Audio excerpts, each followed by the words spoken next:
بسم اللہ الرحمن الرحیم والحمد للہ رب العالمین والصلاة والسلام علی سید المرسلین وعلی آلہ وصحبہ اجمعین، اما بعد۔ محترم ناظرین کرام، احکام دین کا پروگرام لے کر حاضر ہوں، جس میں آپ کے سوالوں کے جوابات کتاب و سنت کی روشنی پیش کیے جاتے ہیں۔ ہمیں آپ کے ای میل سے رسائل اور خطوط کا انتظار رہتا ہے، اور آپ ہمارا ای میل دیکھ ہی رہے ہوں گے، آپ کو اسکرین پہ آتا ہے، ہم اس کا انتظار کرتے ہیں اور اسی کے موجب ہم آپ کے سوالوں کے جواب بھی دیتے ہیں۔ تو آئیے آج کا پروگرام پیش کرتے ہیں، جس میں ہم سب سے پہلا سوال جو ہے ہمارے پاس وہ یہ ہے، ایک صاحب کہہ رہے ہیں کہ ہمارے والد صاحب کو کچھ وسوسے کی ایسی بیماری لگی ہوئی ہے کہ وہ ہمیشہ اسی میں پریشان رہتے ہیں۔ پریشانی کیا رہتی ہے؟ وہ یہ کہتے ہیں کہ ہمارے آس پاس میں کچھ لوگ ایسے بیٹھے ہوئے ہیں، ایسے رہتے ہیں، بسے ہوئے ہیں، جو کہ ہمیں برے برے الفاظ میں گالیاں دیتے ہیں، گالیاں دیکھتے ہیں، اور یہ ہمارے پڑوسی لوگ ہی ہیں، ہمارے قرابت دار ہی لوگ ہیں۔ اور یہ سوال کرنے والے بھائی کہتے ہیں کہ میں ان کو کہتا ہوں کہ ایسا کچھ نہیں ہے، آپ خالی ایک وسوسے کی بیماری لگ گئی ہوئی ہے، یہ ایسا کچھ ہے نہیں، کوئی گالی نہیں دیتا ہے آپ کو، اور نہ آپ کو کوئی برا بھلا کہتا ہے، آپ اس کو چھوڑ دیجئے۔ تو کہہ رہے ہیں کہ یہ چیز ان سے چھوٹ نہیں رہی ہے، کیا ایسا ہوتا ہے؟ اور اسی طرح سے کیا اس کا کوئی علاج بھی ہے؟ تو ہم یہ کہیں گے بھائی، ایسا کسی انسان کو ہوتا ہے، ہونے کا انکار نہیں ہے، یہ ان کے پاس ایک ذاتی طور پر ایک بیماری کا احساس ہو گیا ہے، بحساس ہو گیا ہے کہ ہمیں لوگ گالیاں دیتے ہیں، جبکہ حقیقت میں یہ کہہ رہے ہیں کہ گالی نہیں دیتا ہے کوئی، نہ کوئی پڑوس میں سے گالی دیتا ہے، اور نہ اپنے قرابت داروں میں سے گالی دیتا ہے، لیکن ان کے ذہن پر یہ چیز بیٹھ گئی ہے، تو اس کی بنیاد پر وہ کہتے ہیں۔ تو یہ کہہ لیجئے کہ ان کو نفسانی بیماری ہو گئی ہے، یہ نہ کہیں کہ ان کو وسوسہ ہو گیا، وسوسہ ان کا ہے، لیکن یہ وسوسہ ان کے ذہن کا پیدا کیا ہوا ہے۔ یہ بیماری وسوسے کی نہیں لگی ہوئی ہے، ان کے ذہن کی ایک پیداوار ہے، جو ان کے ذہن میں اس طرح سے چیز گھومتی رہتی ہے، جس کا علاج کیا جا سکتا ہے کہ آپ کسی ڈاکٹر کو دکھائیے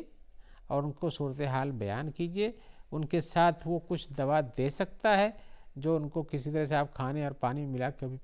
پلائیے، اس لیے کہ ان کو جب یہ بیماری پکڑے ہوئی ہے کہ وہ لوگ گالیاں دیتے ہیں اور ہم اس کو اس تکلیف میں رہتے ہیں، ہم کو پریشانیاں ہوتی ہیں،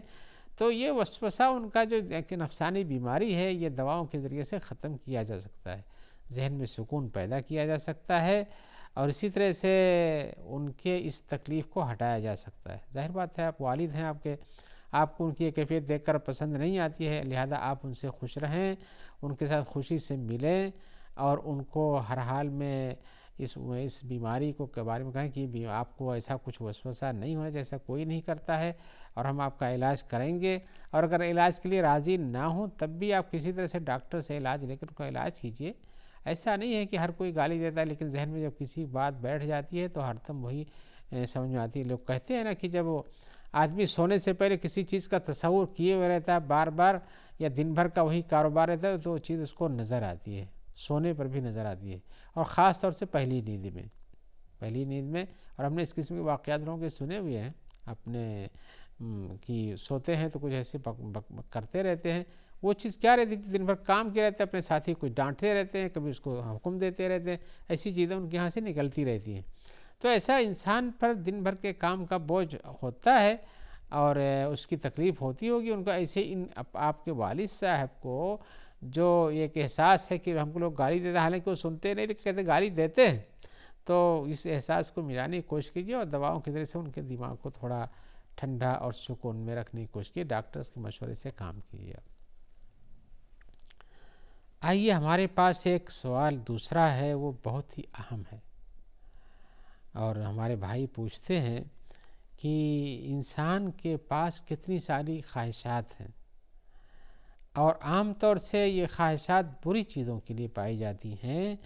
تو ہم ان کا مقابلہ کیسے کر سکتے ہیں؟ کیا قرآن و حدیث سے اس کے لیے کچھ دلیلیں، کچھ راستے، کچھ نسخے مل رہے ہیں، جن کے ذریعے سے ہم اپنے خواہشات نفس کے لیے جو اس کا چیلنج ہے، ہم اس کو چیلنج کر سکیں کہ نہیں، یہ نہیں ہونے دیں گے۔ ہم کہتے ہیں کہ دیکھیے بھائی، حقیقت یہ ہے کہ انسان کو جب اس دنیا میں اللہ تعالیٰ نے اتارا ہے تو یہ امتحان کی جگہ ہے۔ آپ وہ تخلیقی انسانی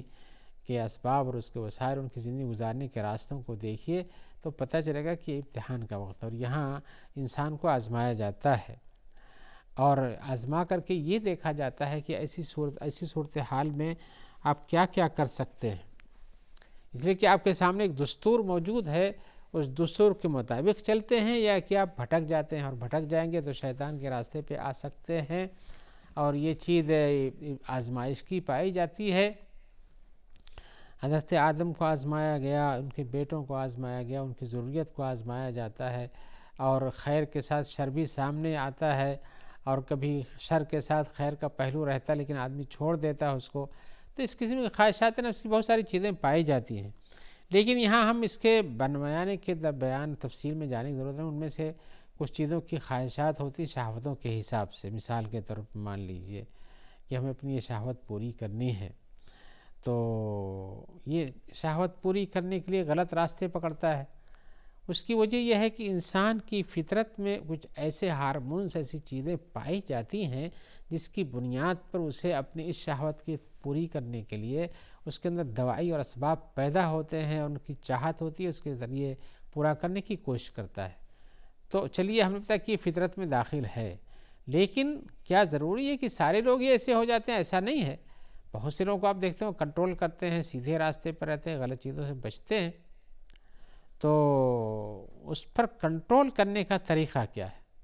یہ دیکھنا چاہیے۔ شہوتیں ہیں اور ضرورتیں ہیں، غلط کام کے راستے کھلے ہوئے ہیں، لیکن انسان آزمائش کے دور میں ہے، تو اسے آزمائش کے دور کے حساب سے اپنا کیا راستہ اختیار کرنا چاہیے، یہ دیکھنے کی ضرورت ہے۔ اور اس کو پانے کے لیے ضروری ہے کہ انسان جو ہے اپنے اوپر ایسی جگہوں پر، ایسے خالی وقتوں میں، ایسے خالی جگہوں میں، ایسی جگہوں پہ نہ جائے، ایسے وقتوں کو نہ اختیار کرے جس کے اندر پریشانی بڑھ جاتی ہے۔ تو اب اس سلسلے میں انسان کو قربانی دینی پڑتی ہے۔ قربانی یہ ہے کہ ہمیشہ قرآن و حدیث کے اصولوں کو ساتھ میں رکھ کے چلنا چاہیے، خود متیقظ اور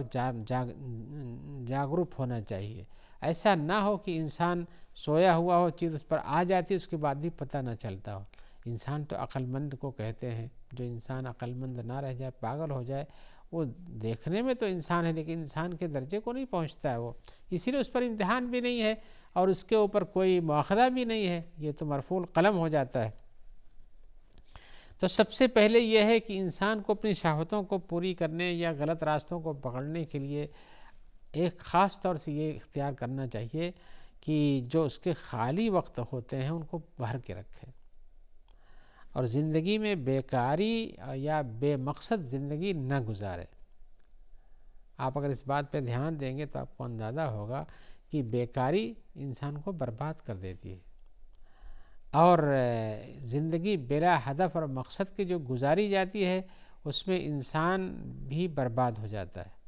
خرچ کا پیسہ تو چاہیے ہی چاہیے، اپنی شہوتوں کو پوری کرنے کے لیے اس کو راستے کھلے ہونا چاہیے،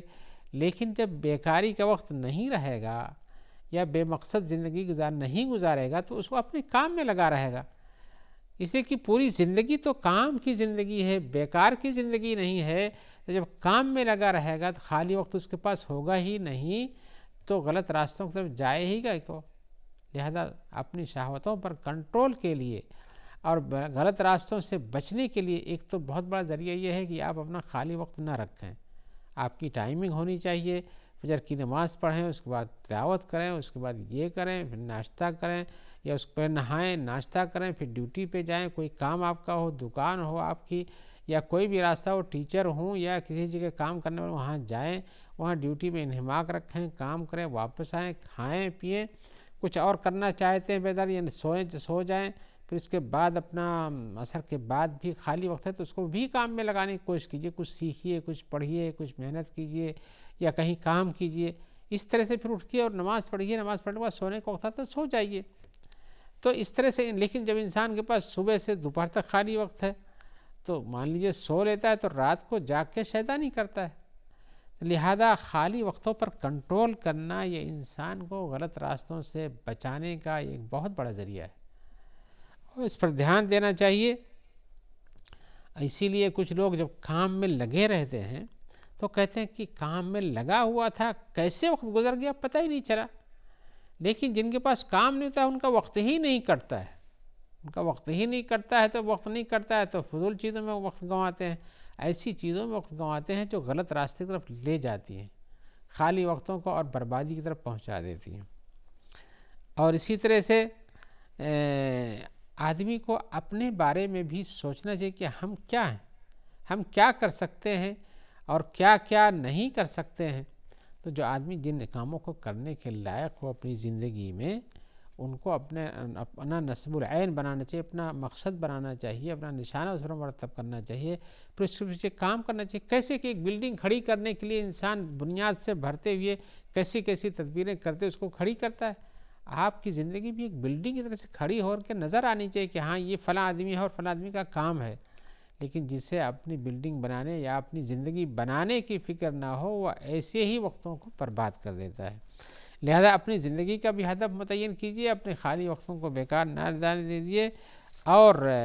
ایسی صورت میں آپ کے پاس جو خواہشات نفس پیدا ہوتی ہیں، مان لیجیے جو انسانی فطرت میں، جیسے ہم نے کہا کہ انسانی فطرت میں یہ ہے کہ وہ اس کے اندر کھانے پینے سے اس کے اندر جو شہوات پیدا ہوتے ہیں اور وہ ایک جنس کی طرف مائل ہوتا ہے اور اس طرح سے اس کو حاصل کرنے کی کوشش کرتا ہے. ان سب پہ کنٹرول کرنے کے لیے خالی وقتوں کو بھی پر کر کے رکھنا چاہیے اور اپنی زندگی کا ہدف متعین کر کے رکھنا چاہیے. اور پھر ایسی جگہوں سے بچنا بھی چاہیے. یہاں بات یہ میں کہہ رہا ہوں، ایسی جگہوں سے بچنا چاہیے کہ اگر کسی کو ایسی جگہ پر کام کرنے ہی کی ضرورت پڑ جائے، جیسے کہ آپ مغربی سوسائٹیوں میں جائیں گے تو ان کے یہاں ایسی کوئی چیز نہیں ہے جس سے انسان کو شہوت کی طرف نہ بلایا جا سکے، تو آدمی برباد جلدی ہو جاتا ہے. لیکن شریعت تو کہتی ہے کہ اپنی نگاہوں کو پست رکھو اور زنا سے قریب نہیں جایا کرو، اور بہت سے الفاظ ہیں، ہم ان کی تفصیل میں تحویل میں نہیں جانا چاہیں گے. لیکن ہمیں کہتے ہیں کہ آپ جب اپنے آپ کو خود اس چیز کے ایسی جگہ پر رکھو جہاں سے گر سکتے ہو، تو آدمی بات کرتا ہے، اس کو سلام کرتا ہے، پھر مصافحہ کرتا ہے، پھر گلے ملتا ہے، پھر آگے اور بڑھتا ہے، تو اس سے برائی ہوتی رہتی ہے. اس کی مثال کسی عالم نے بیان کیا ہے کہ جیسے ایک پتھر ہے، کسی بلندی پہ اس کو رکھ دو اور اس کے بعد اس کو خواہش ہو کہ ہم کو گرنا ہے یہاں سے، تو گرے گا ہی، تو گر کے ٹوٹے. لیکن بلندی پہ ہے، اگر اپنے آپ کو سنبھال کے رکھنا ہے، مجھ کو ہلنا نہیں ہے، اپنی جگہ پہ قائم رکھنا، اپنے مقصد کو پورا کرنا ہے، اپنی زندگی کا ایک ہدف ہے، یہاں باقی رہ کے لوگوں کو راستہ بتانا ہے، تو ایسی صورت میں اپنی جگہ پہ قائم رہے گا. لہذا زندگی کو مضبوط بنانا چاہیے، مضبوط بنانا چاہیے اور اسی طرح سے اپنے ہدف پر قائم رکھنا چاہیے. خالی وقتوں کو صحیح معنی میں پر کر کے رکھنا چاہیے. اب اگر کوئی انسان ایسے پڑ جاتا ہے ایسی جگہوں پر جہاں کام کرنا پڑتا ہو، جہاں کی سوسائٹی اچھی نہیں ہو، تو ایسی صورت میں اسے پوری کوشش کرنا چاہیے دین کے اصولوں کو اختیار کر کے چلنے کی، تاکہ وہاں ایسا کر سکے اور کسی حد تک جہاں تک کنٹرول کر سکتا ہے کرے، اور اگر نہیں ہوتا ہے تو پھر اس کو چھوڑ کر لا کے اس کو کہیں اور بھی ڈھونڈ سکتا ہے. لیکن یہاں پر سب سے ضروری چیز یہ ہے، انسان کو اپنے پر اوپر کنٹرول کرنا بہت شرط ضروری ہے. آدمی کو اپنے اوپر کنٹرول نہیں ہے تو بہت کچھ بگاڑ پیدا کر سکتا ہے. جس کے اوپر کنٹرول نہیں ہوتا غصے پہ تو بہت کچھ توڑ پھوڑ دیتا ہے. جس کو اوپر کنٹرول نہیں ہوتا ہے، صحیح ڈھنگ سے زندگی کو گاڑی چلانا نہیں سیکھا ہوتا تو دوسروں کو ٹھونک دیتا ہے. تو پہلے اپنے آپ کو مضبوط کیجئے، مضبوط کیجئے، اس کے بعد پھر آپ ایسی جگہوں پہ بھی اپنے کو بچا سکتے ہیں جہاں سے نکلنا مشکل ہوتا ہے. لیکن یاد رکھنا چاہیے کہ یہ سب جو انسان کی خواہشات نفسانی جو جنس کے اعتبار سے ہیں، یہ موقت چیزیں ہوتی ہیں. زندگی کے سارے مرحلے میں انسان ایسا نہیں ہوتا ہے. خاص طور سے جوانی میں بگڑنے کے اسباب زیادہ ہوتے ہیں، لہذا ان کی مدد بھی دوسروں کو کرنا چاہیے اور خود بھی اپنے آپ کو محفوظ رکھنا چاہیے. آپ نے جو سوال کیا ہے کہ ہمیں اپنے شہوات نفس پر کنٹرول کرنے کے لیے کیا کرنا چاہیے، میں کہتا ہوں کہ سب سے پہلے اپنی زندگی کے مقصد کو سمجھو اور پھر اس کے اسباب اختیار کرو، اور بگڑنے کے جو راستے ہوتے ہیں ان راستوں کو بند رکھو، خالی وقتوں کو پر کر کے رکھو اور اللہ کے احکام و آیات کی طرف غور کیا کرو، تاکہ یا ایسی مجلسوں میں بیٹھو جیسے کہ حدیث میں آیا کہ آپ کا اچھا دوست آپ کو فائدہ ہی فائدہ پہنچاتا ہے، جیسے کہ مثال دی گئی، جیسے کوئی پرفیوم بیچتا ہے یا ایک طرح سے عطر بیچتا ہے، اس کے پاس بیٹھو گے تو آپ کے اوپر چھڑک دے گا یا اپنے پاس چھڑکے رہے گا، تبھی اس کو آپ کو خوشبو ملے گی. لیکن برے دوست کی مثال حدیث میں بتایا گیا ایسے ہے جیسے کوئی بھٹی میں آگ لگاتا ہو یا دھکنی چلاتا ہو، لوہار جیسے چلاتا ہے، وہاں بیٹھو گے تو وہاں دھواں، کم سے کم دھواں تو ناک میں آئے گا ہی جب کوئلہ جلاتا ہے. اور اگر ایسا نہیں ہوگا تو اس کی گرمی تو محسوس کرو گے، اس کی وجہ سے چنگاری اڑ سکتی ہے، وہ تمہارے کپڑے کو جلا سکتی ہے. تو وہاں فائدے کی چیز ایسی کچھ نہیں ملتی ہے. تو برا دوست آگ کی طرح سے ہے، آگ کی طرح سے ہے کہ وہ آپ کو جلا سکتا ہے، اس لیے اس سے بچ کے رہنا چاہیے. آئیے ہم ایک اور سوال طرف آتے ہیں. سوال میں ہمارے بھائی پوچھ رہے ہیں کہ ہمارے یہاں کچھ لوگ یہ کہتے ہیں کہ فلاں لڑکا یا فلاں لڑکی فلاں برج کے وقت میں، جو آسمان میں برج مانے جاتے ہیں دل و حوت وغیرہ کے نام پہ، ان کے اندر پیدا ہو، لہذا اس کی قسمت بہت اچھی ہے، بہت اچھی ہے اور اس کو بہت ترقی ملے گی. اور یہ اس لیے بتاتے ہیں کہ کچھ پنڈت لوگ بیٹھتے ہیں جگہوں پر،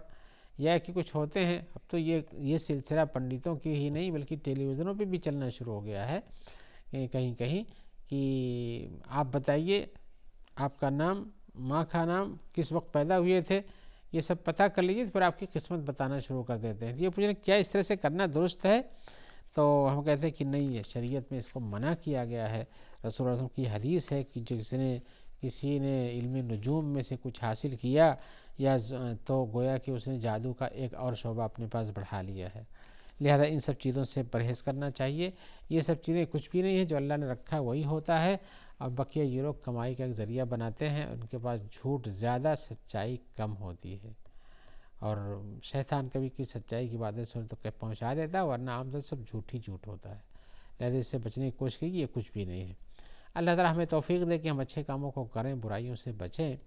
اور اسی طرح سے ہم یہ امید رکھتے ہیں کہ انشاءاللہ آپ سے جلد ملاقات ہوگی، جہاں آپ کے سوالات ہوں گے اور ہم ان کے جواب دیں گے. ہمیں اپنے سوالات بھیجیے اور ہم امید رکھتے ہیں کہ انشاءاللہ ہمیں توفیق ملے گی، کتاب و سنت سے ان کا جواب دینے کی کوشش کریں گے. ساتھ میں دعا کرتے ہیں کہ جو لوگ آپ تک اس پروگرام کے پہنچانے میں ہمارا تعاون کرتے ہیں تو اللہ تعالیٰ ان کو جزائے خیر عطا فرمائے، اس لیے کہ یہ کار خیر ہے، اور اپنی عافیت میں رکھے. والسلام علیکم ورحمۃ اللہ وبرکاتہ.